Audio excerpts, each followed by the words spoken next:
2nc3 divided by nc3 is equal to 12:1 ആണ്. 12:1 നമുക്ക് 12/1 എഴുതാം.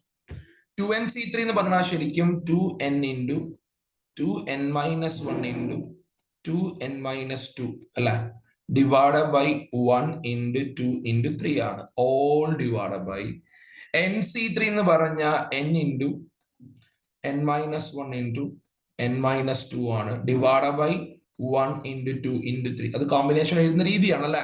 2nc3 2n into 2n-1 into 2n-2 ആണ്. That is equal to right side എന്താണ് 12 ആണ്. നമുക്കറിയാം ഈ 1 2 3 ഈ 1 2 3 ക്യാൻസൽ ചെയ്തു പോകും.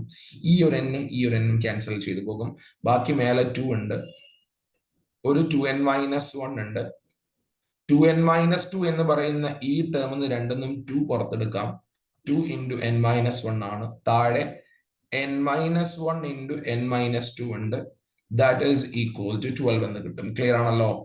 അതിൽ ഈ n-1ഉം ഈ n-1ഉം ക്യാൻസൽ ആയി പോകും. മേഘ 2 into 2 4 ഉണ്ട്.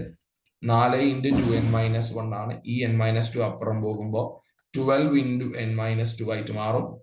നമുക്ക് ഈ 12നെയും 4നെയും കളയാം, 3 വരും. അപ്പൊ 2n-1 is equal to 3 into n 3n 3 into -2 -6 ആയിട്ട് മാറും. സിംപ്ലിഫൈ ചെയ്യുമ്പോൾ 0 is equal to 3n 0 ആക്കണ്ട, ഈ -6 ഇങ്ങോട്ട് എടുക്കാം അല്ലെ. അപ്പൊ -1 ഈ -6 ഇവിടെ വരുമ്പോൾ +6 ആയിട്ട് മാറും. ഈ 3n ഈ 2n പോകുമ്പോൾ -2n ആയിട്ട് മാറും. 3n - 2n n ആണ്. n is equal to 5 എന്ന് കിട്ടും. That's the answer. Okay.